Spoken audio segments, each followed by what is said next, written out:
If you're getting ready to do your holiday shopping at Sephora, Nike, or Neiman Marcus, make sure you head to Rakuten first. Rakuten helps you save big on whatever you're buying for the holidays. Getting gifts for friends and family? Get some cash back for yourself. Plus, save on festive home decor, party outfits, and that trip to see your fam. With Rakuten, you can earn cash back on top of the biggest sales of the season, so you get the most savings. And it's easy to use. Just start your shopping at Rakuten.com or use the Rakuten app, and you'll get your cash back payments through PayPal or check. Rakuten partners with over 3,700 stores. The stores pay Rakuten for sending them shoppers, and Rakuten shares the money with you as cash back. Join for free at Rakuten.com and get the Rakuten app. That's Rakuten. On Instacart, I can shop a huge selection of pet supplies, from that one brush that scratches him just right, to that extra comfy bed he can't wait to flop down in. And I get everything delivered right to my door in as fast as 1 hour. Okay, settle down. I know it's here. Yes, very exciting. Visit instacart.com or download the app to get a free delivery on your first 3 orders. Offer valid for a limited time. Minimum order $10. Additional terms apply. Instacart. Add life to cart. $2.7 billones a la economía mundial. Toda vez que existen riesgos. Más del 90% son MIPYMES, que generan 80% de... Dame 20 minutos de tu tiempo y yo a cambio te daré información sobre los temas más relevantes en materia de comercio exterior, fiscal y aduanas con un toque humano. Y hagamos un trueque, un podcast de TLC Magazine México. ¿Qué tal? Buenas tardes, bienvenidos a todos. Bienvenido, ingeniero Salvador, doctor Máximo, maestro Héctor, ingeniero Enrique, bienvenidos a hacer un trueque el día de hoy. Pues les damos la bienvenida a todos a nombre de Hagamos un Trueque. El día de hoy nos visita el ingeniero Salvador Díaz de Aprocal y del cual me voy a permitir presentar su semblanza con un tema muy interesante que habla sobre los riesgos que en el comercio.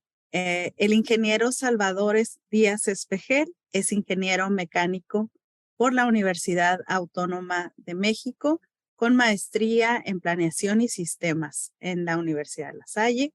Profesionalmente se ha desempeñado en la industria automotriz, principalmente en las áreas de planeación y posteriormente como consultor, primordialmente en temas de planeación estratégica y cadena de suministro.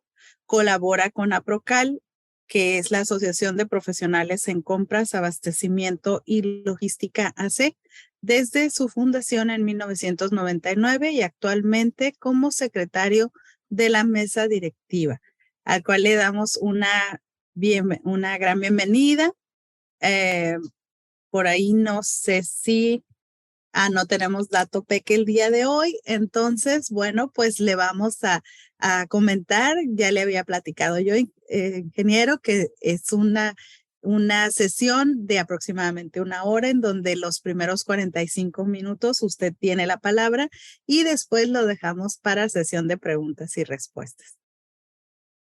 Pues muchísimas gracias por la invitación. Encantado de estar aquí con ustedes, de compartir algo de lo que pues tengo ya un rato de desarrollar, el tema de riesgos. Creo que es un tema fascinante si lo vemos desde el punto de vista estratégico.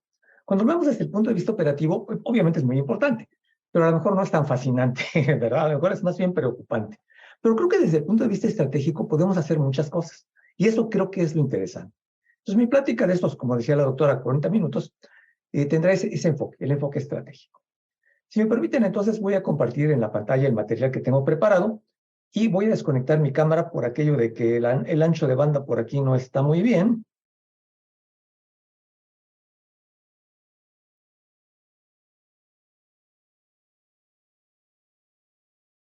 La gestión de riesgo en el comercio internacional. Los objetivos que nos planteamos aquí son básicamente presentar una panorámica de lo que puede hacer. Ingeniero, lo escuchamos como muy lejos. Comercio internacional. Sí, ya vemos su pantalla, pero no lo escuchábamos. A ver, déjeme volver a empezar, porque a lo mejor puse mal los micrófonos. Ahí lo escucho muy bien. Sí, déjenme ver. Hola, buenas tardes. Mire, cuando vaya a compartir, seleccione la pestañita que dice compartir sonidos del equipo. Me parece que su presentación trae sonido, ¿verdad? Sí, 3 sonidos. Dele, le voy a quitarle el uso compartido. Vuelva a compartir y le va a dar compartir sonido del equipo. A ver, compartir. Y hay una pestaña, hay una casillita abajo. Compartir Share Sound, sí. Correcto, correcto. De acuerdo. ¿Qué Ahí va. haríamos sin Isaí? Exactamente. Gracias, gracias. Ahí va. Así es.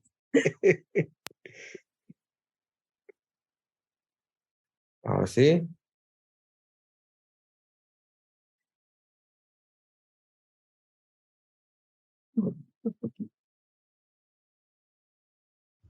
La gestión de riesgo en el comercio internacional. Los objetivos que nos planteamos aquí son básicamente presentar una panorámica de lo que puede hacerse respecto a los riesgos que surgen en el comercio internacional. Veamos primero la agenda de lo que vamos a tratar en esta sesión. Primero quisiera mencionar algunos conceptos fundamentales, después ya entrar más en detalle en cuanto a la identificación de riesgos y básicamente dedicar la mayor parte de nuestro tiempo en lo que es la gestión del riesgo en sí, para finalmente llegar a algunas conclusiones y aprendizajes. Veamos pues algunos conceptos fundamentales. Primero me gustaría insistir la diferencia entre estos dos porque me ha tocado ver que de repente se confunden. Primero, hablamos de riesgo como la posibilidad de que ocurran eventos perjudiciales.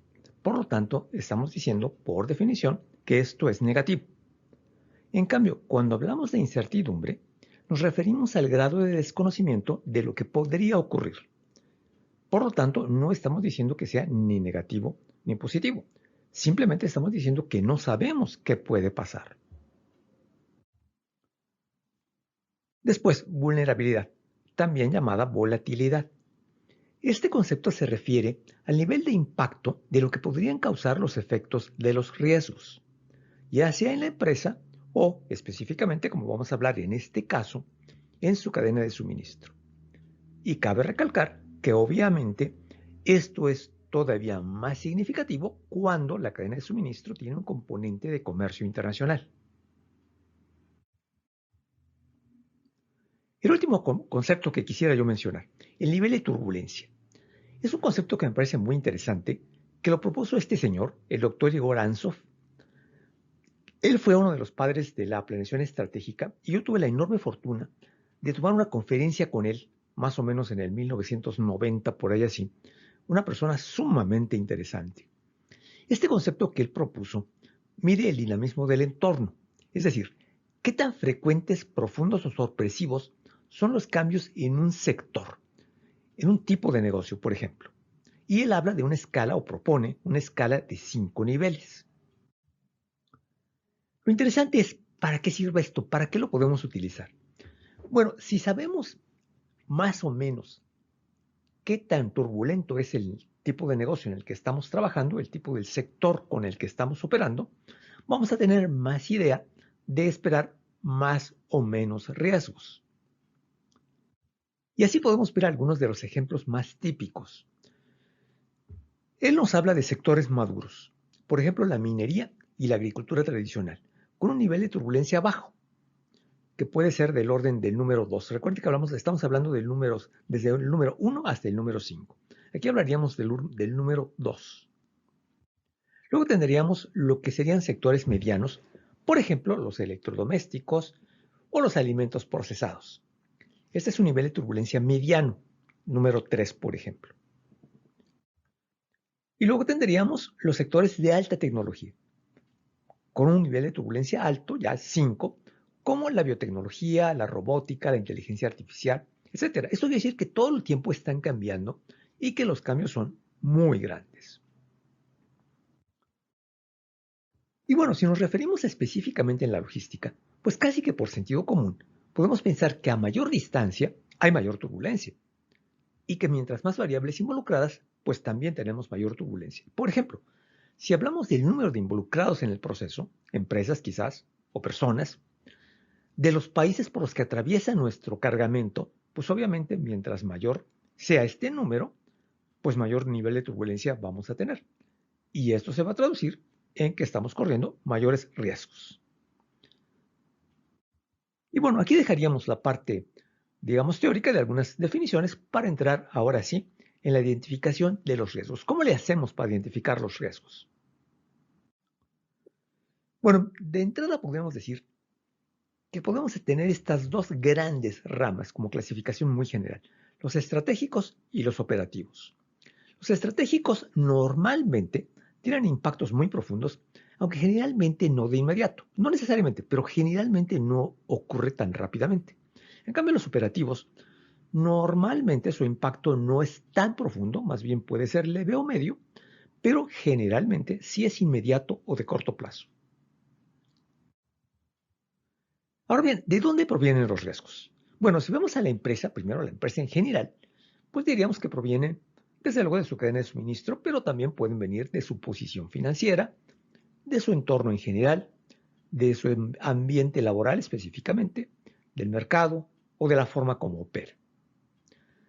Si ahora hacemos un zoom a la cadena de suministro, pues veríamos que esto viene específicamente de sus proveedores, quizás en primer lugar, y después en el transporte, accidentes que pueden ocurrir, factores políticos, robos, desastres naturales, etcétera, etcétera. Veamos cada uno de estos. Los riesgos financieros primero. Bueno, tres grandes, muy típicos, muy frecuentes, pues la falta de liquidez, el apalancamiento o el riesgo cambiario. En el primer caso hablamos, por ejemplo, de la cartera vencida, de una mala programación de pagos, que se refleja en el incumplimiento de obligaciones y eventualmente en una quiebra. El apalancamiento tiene que ver con decisiones equivocadas, con incremento de tasas de interés, y esto nos lleva a costos elevados, pérdida de rentabilidad, por ejemplo. Y el riesgo cambiario, pues evidentemente viene de las variaciones en el tipo cambiario, específicamente, pues en México, la relación peso-dólar, o peso-euro, o peso-yen, etcétera, etcétera. Esto tiene que ver entonces con un encarecimiento de nuestras operaciones y eventualmente tal vez con la inviabilidad de la empresa. Si ahora nos concentramos en la cadena de suministro, podríamos mencionar de entrada estos cuatro. Primero, la pérdida de proveedores clave. Segundo, la interrupción temporal del suministro. Tercero, el encarecimiento del suministro. Y cuarto, los problemas de calidad. Y desde luego estamos viendo que muchos de estos están relacionados con lo que mencionamos antes. Veamos paso por paso. La pérdida de proveedores clave, pues porque desapareció la empresa o porque nos peleamos con ella. Esto nos lleva o nos puede llevar a una pérdida de la competitividad y a una pérdida de negocios. Cuando el suministro se interrumpe de manera temporal, pues esto puede ser porque falló el proveedor, o falló la logística, o había una mala programación, o todo junto. Esto nos puede llevar a un paro en la operación, aunque encarecimiento en general, a la insatisfacción de los clientes en último plazo. El encarecimiento del suministro puede deberse a malas negociaciones o a factores externos o a perder el poder de negociación. Y esto va a redundar en que se reduzca nuestra rentabilidad y eventualmente tal vez llegar a la inviabilidad de la empresa. Por último, los problemas de calidad que pueden venir por la falla del proveedor, por las fallas en logística, por selección y especificación incorrecta y algunos otros desde luego. Y esto pues repercute en una producción defectuosa y en encarecimiento y finalmente en la insatisfacción de los clientes. Pasamos ahora al ambiente laboral.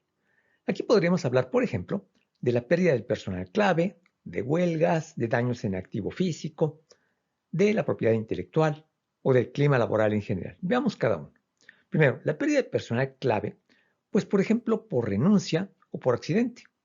Y esto nos puede llevar a una pérdida de competitividad e incluso a la inviabilidad de la empresa si por ejemplo esto se vuelve masivo. En el caso de huelgas que pueden deberse a malas negociaciones o a la intransigencia sindical, pues claro que van a causar una interrupción en la operación, pueden llevar a un encarecimiento, a una insatisfacción de clientes en última instancia. En cuanto al activo físico, pues claro que puede haber robos, puede haber sabotajes que repercutan en el costo, en accidentes tal vez, en la imagen con los clientes. En cuanto a la propiedad intelectual, Pues esto puede deberse a que no estamos creando un capital intelectual en la empresa o que hay espionaje industrial, que puede traducirse en que no tengamos sustentabilidad adecuada o que exista competencia desleal. Y en cuanto al clima laboral, pues a que un mal manejo de conflictos, tal vez porque se perdió el liderazgo en las relaciones, nos lleve a perder eficiencia, tener mayor costo y disminuir la calidad de vida. Veamos ahora riesgos relacionados con la operación. Aquí podríamos pensar, por ejemplo, en accidentes, en incumplimiento de especificaciones, en pérdida de eficiencia en general o bien en obsolescencia tecnológica. Veamos cada uno. Los accidentes podrían deberse a negligencia o a incompetencia, por ejemplo, y esto podría redundar en una mala imagen y eventualmente en una pérdida de negocio. Problemas en especificaciones podrían deberse al proveedor, a la logística, a la mala programación o a todo un poco. Y esto, pues desde luego, podría tener paros en la operación, encarecimiento, insatisfacción de clientes en última instancia. Si pensamos en pérdida de eficiencia, podría deberse esto a cuestiones sindicales o control de procesos que no sea lo que debería ser. Y esto podría tener reducciones en la rentabilidad y eventualmente inviabilidad en la empresa. La obsolescencia tecnológica podría venir por falta de inversiones, por no haber invertido a tiempo, o por una mala planeación tecnológica, o por contar con los proveedores inadecuados en cuanto a la tecnología. Y esto pudiera redundar en que la producción resulte defectuosa, en que haya encarecimiento en general de la producción y finalmente insatisfacción de los clientes. Ahora, los riesgos relacionados con el mercado. Aquí tenemos, por ejemplo, cambios inesperados en la demanda o bien cambios en los gustos de los clientes, la aparición de nuevos competidores o la aparición de sustitutos. Veamos cada uno. Primero, cambios inesperados en la demanda, hablando principalmente de variaciones en el volumen, pues el riesgo podría venir por aspectos internos porque no fuimos capaces de planear adecuadamente o bien porque hubo cambios sorpresivos en el mercado. En cualquier caso, esto pudiera llevarnos lógicamente a menores ventas y menores utilidades. Cuando hablamos de cambios en los gustos de los clientes, no hablamos tanto de la demanda, sino más bien de que el cliente prefiera otro producto, un producto diferente, que podría tener precisamente las mismas causas que el anterior, o porque no pudimos preverlo, o porque fue imposible preverlo. Esto nos puede llevar entonces a productos obsoletos y a pérdidas económicas. Luego, en cuanto a la aparición de nuevos competidores que podrían ser locales o internacionales, pues esto podría redundar en que perdamos participación de mercado y desde luego una baja de utilidades. La aparición de sustitutos que podrían ser directos o indirectos podría llevarnos también a perder participación de mercado e igualmente a perder utilidades, a bajar utilidades.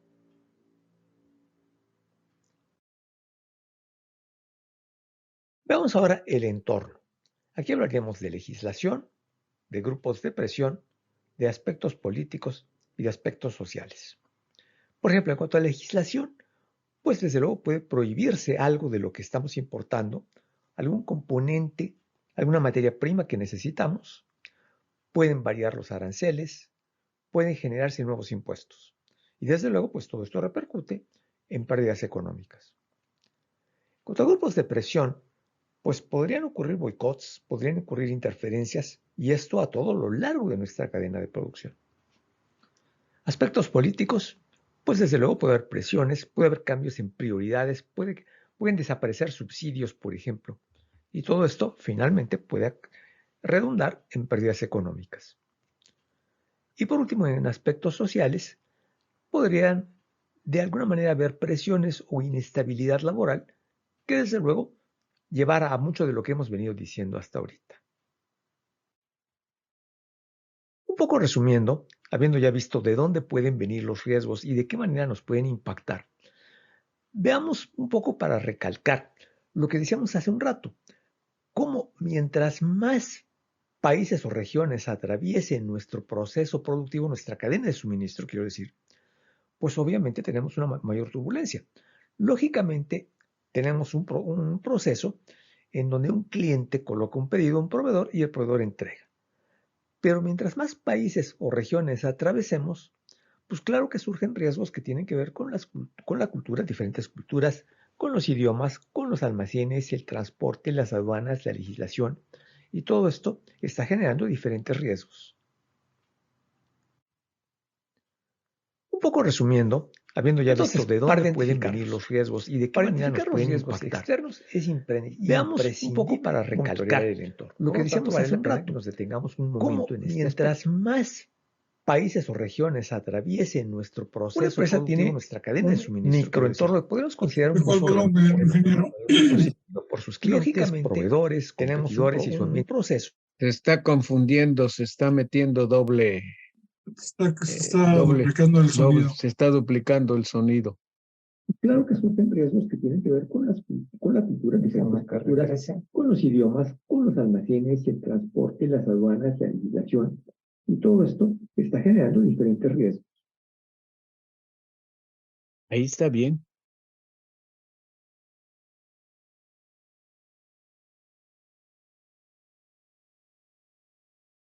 Ahora es aquí otra vez.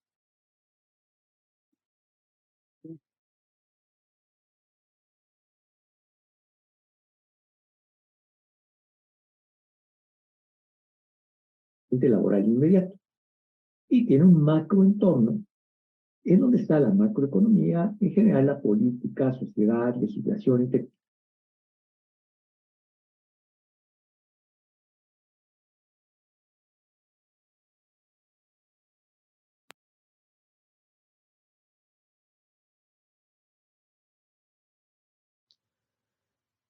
Una empresa tiene un microentorno, podemos considerar un microentorno constituido por sus clientes, proveedores, competidores y su ambiente laboral inmediato. Y tiene un macroentorno en donde está la macroeconomía, en general la política, sociedad, legislación y tecnología. Y claro que la logística atraviesa ambos.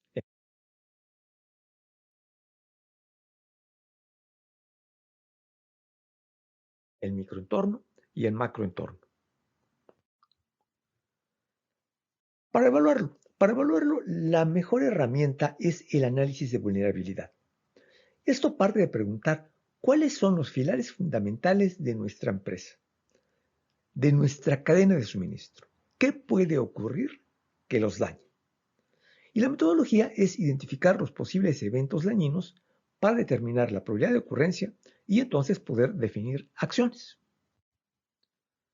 Para esto utilizamos esta matriz. Esta es la base de la herramienta que proponemos, que es la matriz para analizar la vulnerabilidad, que tiene, como pueden ustedes ver, dos ejes. El eje vertical, en donde estamos midiendo el impacto, que podríamos considerar simplemente a 3 niveles: catastrófico, medio o leve. Claro que si quisiéramos ser más precisos, podríamos evaluar en una escala de 0 a 10, por ejemplo, en una escala numérica. Luego tenemos el eje horizontal.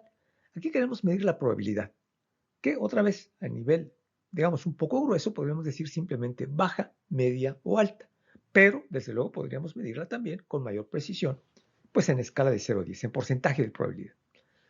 Esto quiere decir que hagamos primero una tormenta de ideas en donde cada uno de los eventos que se nos ocurre que podrían ocurrir a lo largo de nuestro horizonte de planeación, tratemos de determinar cuál podría ser ese impacto, ese posible impacto, y cuál podría ser esa posible probabilidad para posicionar ese evento en esta matriz. Y entonces vamos a distinguir algunas áreas claramente. Veamos. Podemos distinguir básicamente lo que tenemos primero, lo que llamaríamos la zona A, la esquina superior derecha, en este caso con el color verde, en donde los eventos que queden posicionados ahí van a tener una alta probabilidad con un impacto catastrófico. Por lo tanto, la recomendación es que inmediatamente nos pongamos a hacer algo al respecto. Tenemos que trabajar sobre esto, porque es muy probable que ocurra y si ocurre nos va a ir muy mal. Por lo tanto, pues hagamos algo.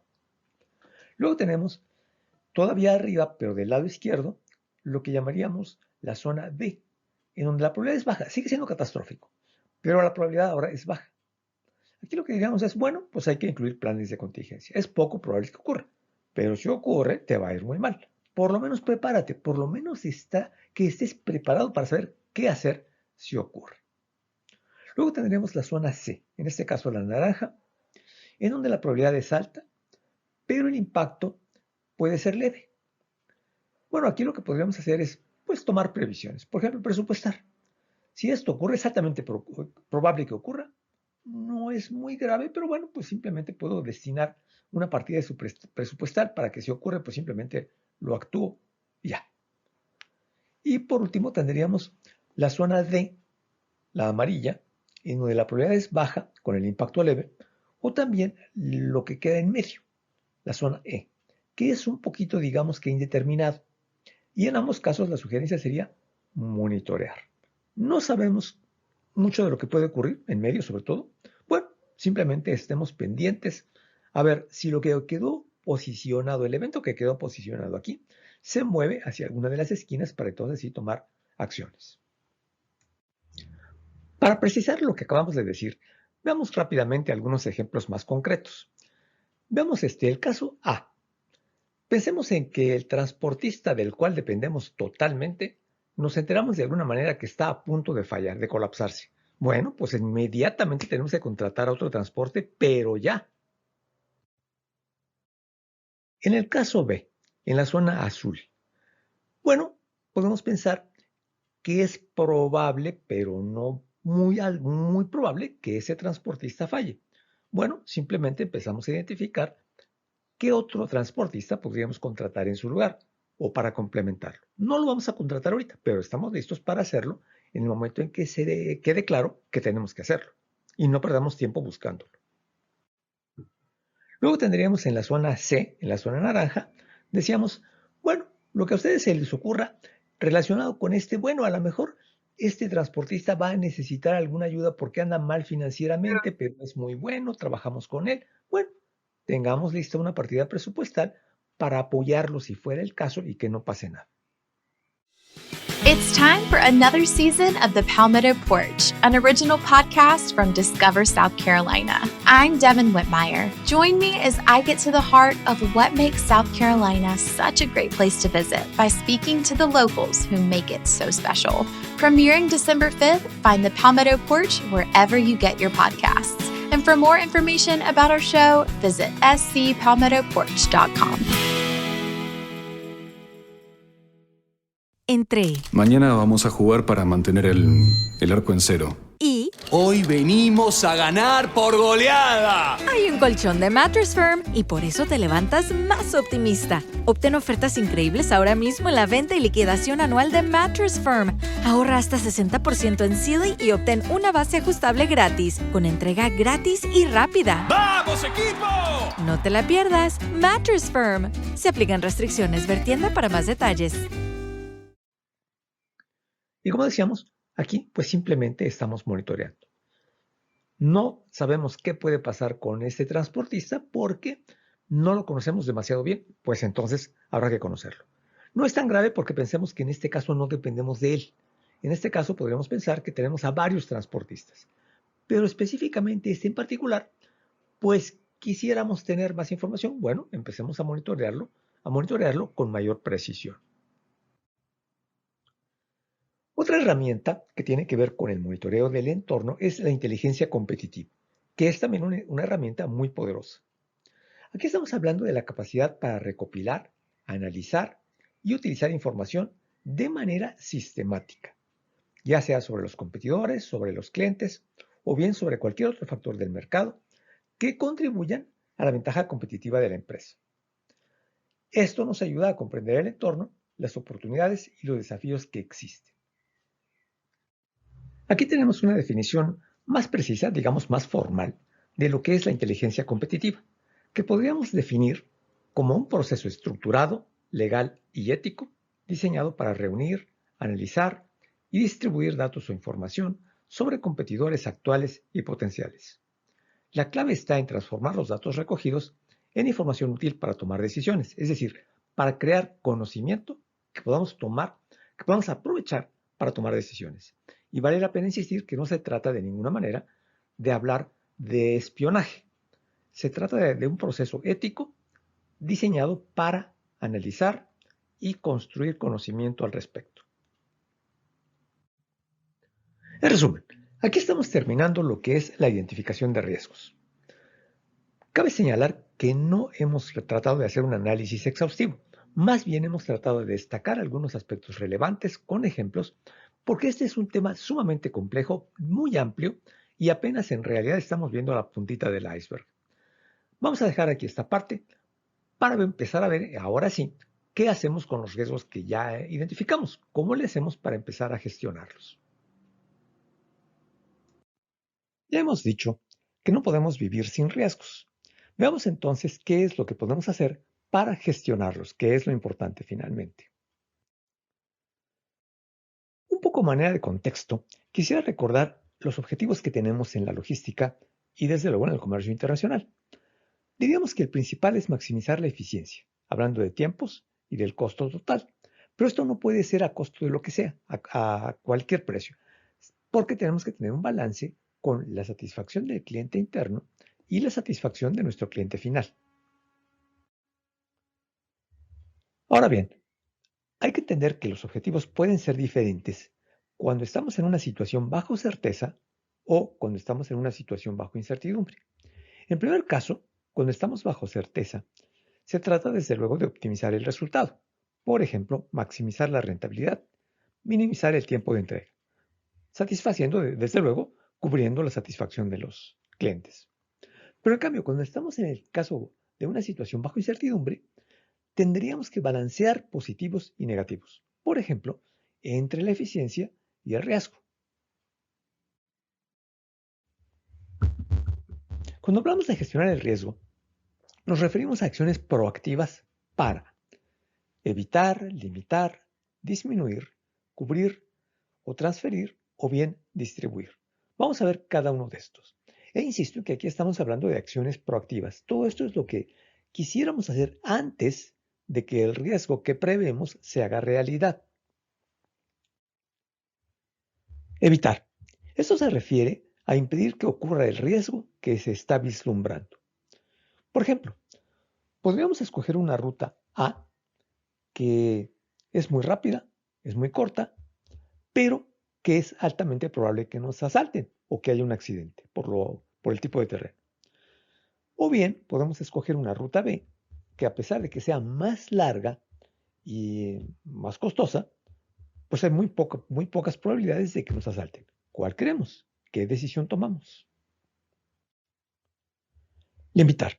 Esto se refiere a acotar el impacto o alcance dentro de límites tolerables. Por ejemplo, si estamos pensando en en desarrollar una nueva planta, en construir una nueva planta, podríamos decidir no utilizar más allá de un X porcentaje de los recursos disponibles que tenemos para ese proyecto. Disminuir. Aquí nos referimos a reducir el impacto al mínimo posible. Por ejemplo, que contratemos exclusivamente a personal con referencias, sobre todo personal de seguridad. O bien, que evaluemos debidamente a un proveedor antes de asignarle cualquier contrato. Cubrir o transferir. Trasladar los efectos a un tercero. Caso típico, utilizar un seguro. Esto desde luego implica un costo. Claro que cuesta contratar un seguro, pues claro que tiene un precio. Pero pensemos que la carga que viene en barco desde China, pues ¿qué tal si se hunde el barco? Si se hunde el barco y estamos asegurados, pues no vamos a perder todo el valor de la carga. Nuevamente, ¿qué decidimos? ¿Qué preferimos? Distribuir. Fragmentar activos, procesos o actividades para que no todos estos estén expuestos a los mismos riesgos. Como se dice coloquialmente, no poner todos los huevos en la misma canasta. Por ejemplo, embarques parciales. Parte viene por una ruta, parte viene por otra ruta. Parte viene por un barco, parte viene por otro barco. Si alguno sufre un percance, pues lo demás se salva. Ahora quisiera dedicar un momento a los aspectos humanos en la gestión del riesgo. Desde luego, consideraríamos el liderazgo y la cultura. El liderazgo en el sentido de que tiene que asegurar la contribución de todos hacia la estrategia o táctica deseada, y la cultura en cuanto a que esté alineada con los criterios para la gestión del riesgo que desea la organización, la cultura corporativa en la que estamos inmersos alrededor de todo esto. Pero más que eso, quisiera hablar del concepto de perfil del riesgo. Ya hemos visto cómo las acciones proactivas de las que hemos venido hablando en el fondo implican tomar una decisión. Y esa decisión todavía hoy la toma una persona. Ya sé que estamos muy cerquita de la inteligencia artificial, pero todavía hoy necesitamos que una persona tome una decisión. Y aquí lo interesante de tomar en cuenta o considerar este concepto es que el ser humano, naturalmente, puede sentir atracción o aversión al riesgo, o bien ser neutral.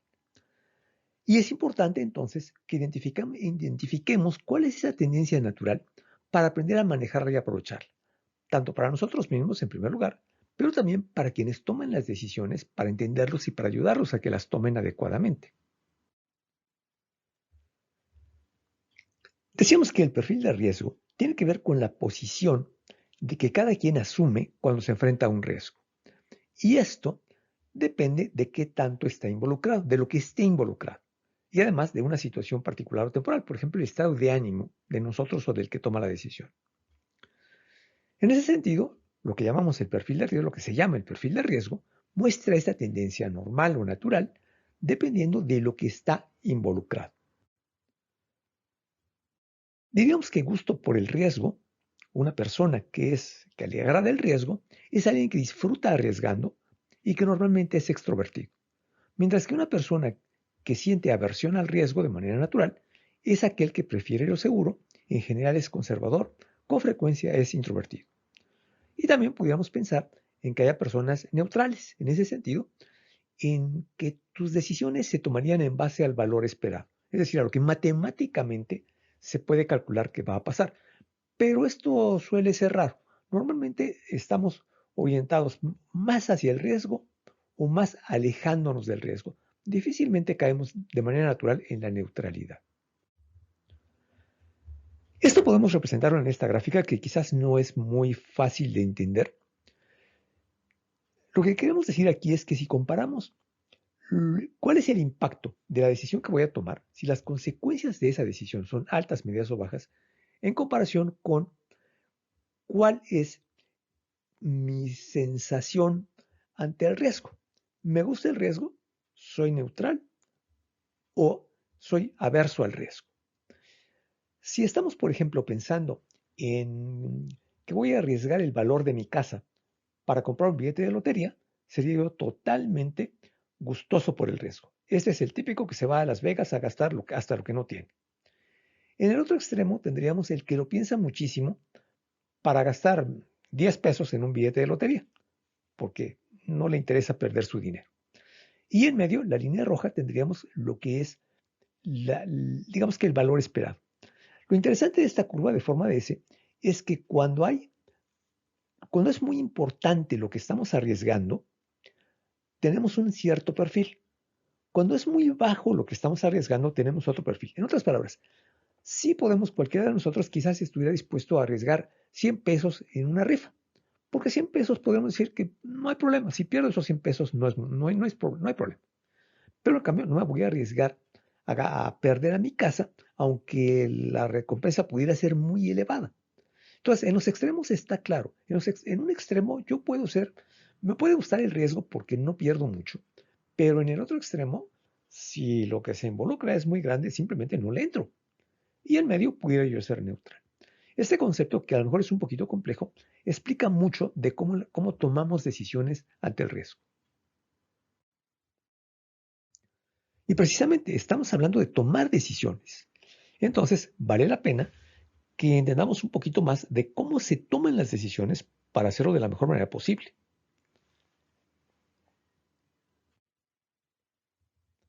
Quisiera ver algunos conceptos fundamentales al respecto. Primero, tomar una decisión, digamos que la definición de una toma de decisiones es comprometer recursos de manera irreversible. En otras palabras, yo tomo una decisión cuando ya no me puedo arrepentir, a menos que pague yo una penalidad. Me puedo arrepentir, pero me va a costar. Segundo concepto, una decisión exitosa equivale a lograr el objetivo.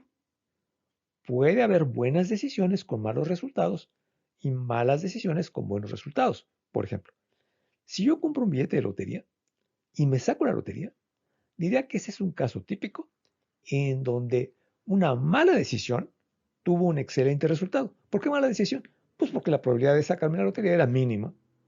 En ese sentido era una mala decisión, pero tuvo un buen resultado. Caso contrario, puede ser que con todo el estudio que yo haya hecho, con todo el aprendizaje que tuve, con todo el conocimiento que tengo, decidí invertir en esta planta, en construir esta planta. Pero cuando estamos empezando a construirla, hay una devaluación, o nos peleamos con el socio, o algo pasa y resulta que ese dinero se va a perder. Pero mi decisión fue buena porque en su momento la tomé adecuadamente. Sin embargo, el resultado, no fue el que esperábamos. Entonces, de lo que se trata es de tomar buenas decisiones para que a la larga, en total, en promedio, tengamos buenos resultados. Con todo esto, entonces, nos quedaría claro que tomar una decisión significa seleccionar un curso de acción entre varias alternativas. Porque si no hay alternativas, pues no hay decisión. Simplemente ocurre lo que tenga que ocurrir y punto. Ya había yo mencionado las diferencias entre buenas y malas decisiones y cómo un buen resultado puede deberse a la suerte y viceversa, y que, decíamos, lo importante es tomar buenas decisiones, es decir, que nuestro proceso de toma de decisiones sea el adecuado, estando conscientes que algún día me va a salir mal y a lo mejor de repente pasa lo contrario. Ahora bien, ¿qué requerimos para tomar una decisión? Bueno, necesitamos tener claridad en el objetivo a lograr. Y esto parecería obvio, pero me consta que no siempre es así. Antes de enfrentarme a la decisión, tengo que tener muy claro qué es lo que quiero lograr. Por ejemplo, hace un momento decíamos que los objetivos de la logística pues eran maximizar la rentabilidad, minimizar el tiempo de entrega. Sí, pero tomando en cuenta la satisfacción de los clientes, de los stakeholders. Si no tenemos claro esto, vamos a tomar una decisión mal, seguramente. Y un poco de la mano con esto es la claridad en el contexto. ¿Qué restricciones tengo? ¿Cuánto tiempo tengo para tomar la decisión? No es lo mismo que va a explotar la caldera y que más vale que me mueva yo y haga lo que pueda, o que tengo semanas para hacer un análisis, todo el análisis que sea necesario antes de que decida yo si me voy a construir esta planta o no. Igual, otras restricciones. Puede ser que esta decisión no sea nada más mía. Si tenemos socios en la empresa, tenemos que consultarlos, por ejemplo. Otro caso muy interesante es la aceptación de la pérdida. ¿Qué premios o castigos hay según el resultado que vamos a tener y qué implicaciones tenemos cuando tomamos la decisión? Porque tomar una decisión implica una pérdida. Antes de tomar la decisión, yo puedo tener la ruta A y la ruta B. Las dos rutas son mías, pero una vez que decido por dónde se va a ir el camión, ya perdí la otra. Ya perdí la otra. Me quedé nada más con una. Y esa pérdida que muchas veces juega en contra a nivel inconsciente, tenemos que tomarlo en cuenta. Y el otro, por supuesto, es el conocimiento de las alternativas. ¿Cuáles son los beneficios, costos, riesgos, implicaciones, etcétera? Si yo no sé o no tengo claro qué va a pasar si me voy por la ruta A o me voy por la ruta B, pues entonces mi decisión es a ciegas. Entonces necesitamos, en conclusión, necesitamos todo esto para poder tomar buenas decisiones. Y bueno, resumiendo un poco lo que hemos dicho hasta ahorita, ¿por qué es difícil tomar decisiones? Bueno, pues porque ya veíamos que no siempre tenemos toda la información, no siempre tenemos claro el objetivo, no siempre tenemos claro el contexto, porque decidir implica un riesgo, ahora que estamos hablando de riesgos precisamente, porque decidir implica renunciar a algo, porque las características del decisor pueden jugar en contra y porque con frecuencia requiere pronosticar el futuro, lo cual nunca es fácil. Otro asunto, ya para cerrar la parte de decisiones, es cuándo nos conviene tomar una decisión individual o cuándo conviene tomar una decisión grupal. Bueno, desde luego conviene tomar una decisión individual cuando una sola persona tiene la información suficiente, cuando el tiempo es crítico y cuando la aceptación no es problema. En otras palabras, él sabe, puede tomar la decisión y la van a aceptar. Pero en cambio, se prefiere una decisión grupal cuando la información está dispersa, o sea, está entre varias personas. La importancia es mayor que la urgencia. En otras palabras, podemos platicar, discutir, compartir. Y la implementación requiere consensos. En otras palabras, si yo tomo la decisión, no necesariamente van a aceptar lo que yo diga.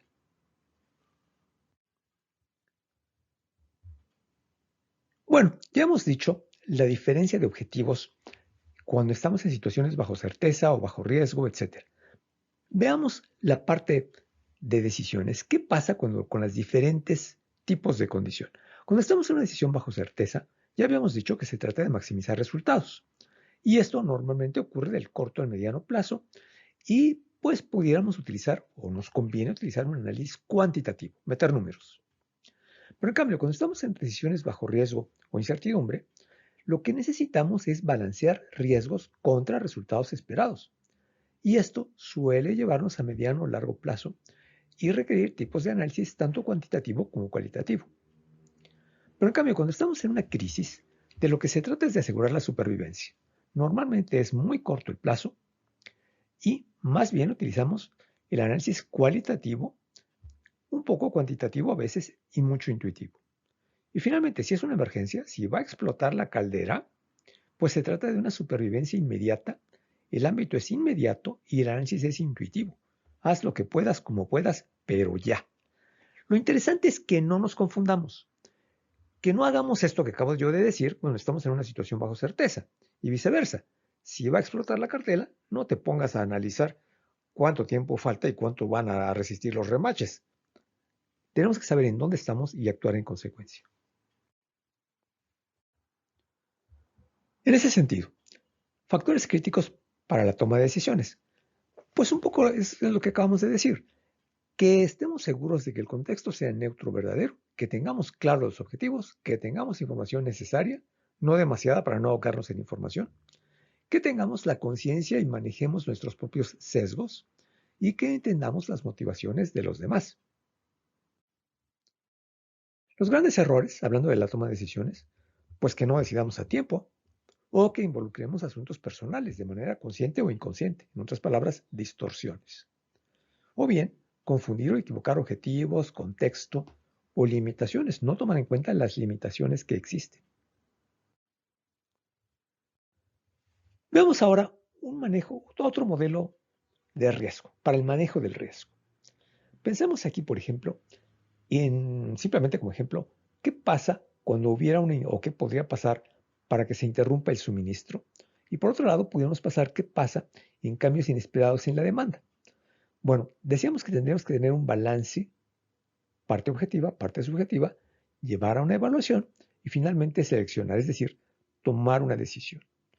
Y para esto podría haber acciones preventivas y acciones defensivas. Pero después tendría que haber acciones correctivas. Y como ven ustedes, esta es una óptica un poco diferente de lo que hemos venido manejando hasta ahorita. Hasta ahorita nos habíamos concentrado en lo que podíamos hacer de manera proactiva antes de que ocurriera. Aquí estamos mezclando un poco las dos cosas. ¿Qué acciones puedo tomar de manera preventiva? ¿Qué acciones puedo tomar para defenderme? Y si ya ocurrió, pues, ¿qué hago para corregir lo que ya ocurrió? Acciones preventivas, pues ya lo dijimos. Impedir, disminuir la probabilidad de ocurrencia, por ejemplo, cambiar de ruta, es mucho de lo que hemos venido diciendo. Pero también estar preparados para cuando ocurra algo diferente, teniendo planes de contingencia o planeando por escenarios. Plan de contingencia, el famoso plan B. ¿Qué hacer si falla el original? Ya habíamos dicho que no necesariamente voy a arrancar el plan B, pero sí es muy conveniente que lo tenga yo listo, a lo mejor hasta guardado en el cajón del escritorio y sacarlo en el momento que lo necesite, o sacarlo del archivo de la computadora en donde lo tenga yo guardado. Planeación por escenarios es una metodología muy interesante que se refiere a desarrollar planes para diferentes escenarios plausibles, que implica monitorear continuamente el entorno para aplicar el escenario correcto cuando sea evidente. En otras palabras, si yo estoy ante la incertidumbre total de si puede ocurrir A o puede ocurrir B, lo que hago es todo un plan de acción para el caso A y todo un plan de acción para el caso B, y tengo los dos guardados. Cuando tengo claro cuál va a ser el bueno, pues en ese momento lo aplico totalmente. Acciones defensivas, ya habíamos hablado, por ejemplo, limitar o transferir. Pero no habíamos hablado de acciones correctivas. Este es el famoso control de daños. Y pues si recordamos de muchas veces que vemos en una película, cuando al submarino lo atacan, el capitán lo primero que hace es preguntarle a control de daños un reporte, pedirle un reporte a control de daños. En otras palabras, ¿qué pasó? Ya pasó, ¿qué pasó? Y entonces remediar los impactos negativos. Por ejemplo, rescatar eficientemente la carga de un camión que se accidentó. Pero para esto es muy conveniente que tengamos un procedimiento establecido y los recursos necesarios para hacerlo. Y no que me avisan que el camión se accidentó y no sé ni qué hacer, ni cómo hacerlo, ni tengo nada para hacerlo.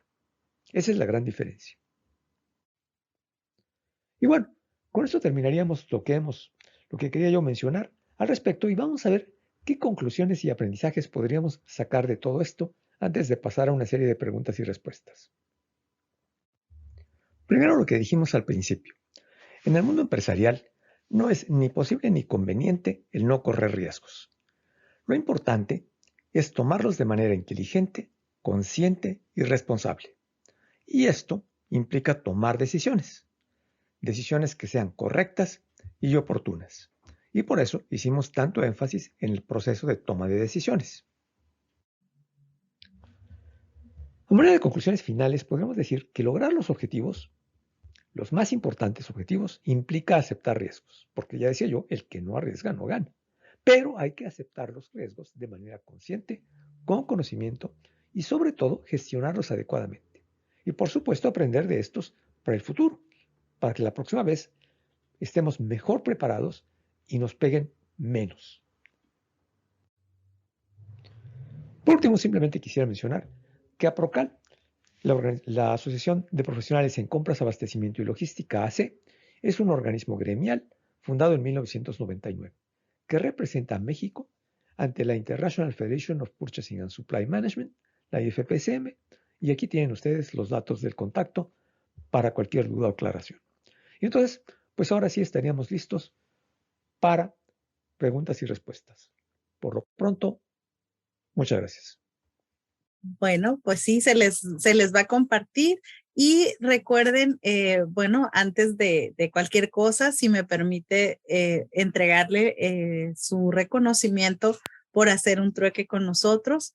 Hagamos un trueque, otorga el presente reconocimiento al ingeniero Salvador Díaz Espejel por hacer un trueque en la plática virtual con el tema El manejo del riesgo en el comercio internacional, el día 29 de mayo de 2023, y lo firma nuestro presidente, el doctor Octavio de la Torre de Estéfano, y la maestra Daniela Martínez.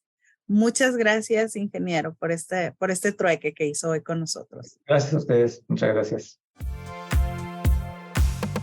Hemos llegado al final del trueque de hoy. Muchas gracias por acompañarnos. Esto fue Hagamos un trueque vía Zoom, un evento de TLC Magazine México. Si te gustó esta plática, no olvides compartir cada evento con tus contactos, para que así continuemos esparciendo conocimiento y nos mantengamos actualizados. Encuentra todas nuestras pláticas a través de nuestra plataforma de educación en línea ingresando a www.tlcmagazinemexico.com.mx en la sección de cursos, donde podrás verlos nuevamente sin costo. Si estás interesado en algún tema específico, envíanos un mensaje a través de las redes sociales de TLC Magazine México y buscaremos un experto que pueda aclarar tus dudas. Esto fue Hagamos un trueque. Hello, it is Ryan, and I was on a flight the other day playing one of my favorite social spin slot games on ChumbaCasino.com. I looked over at the person sitting next to me, and you know what they were doing? They were also playing Chumba Casino. Coincidence? I think not. Everybody's loving having fun with it. Chumba Casino is home to hundreds of casino-style games that you can play for free anytime, anywhere, even at 30,000 feet. So sign up now at ChumbaCasino.com to claim your free welcome bonus. That's ChumbaCasino.com and live the Chumba life. No purchase necessary. VGW. Void where prohibited by law. See terms and conditions. 18+. Judy was boring. Hello. Then Judy discovered ChumbaCasino.com. It's my little escape. Now Judy's the life of the party. Oh, baby, mama's bringing home the bacon. Whoa, take it easy, Judy. The Chumba life is for everybody. So go to ChumbaCasino.com and play over 100 casino-style games. Join today and play for free for your chance to redeem some serious prizes. ChumbaCasino.com. No purchase necessary. Void where prohibited by law. 18+. Terms and conditions apply. See website for details.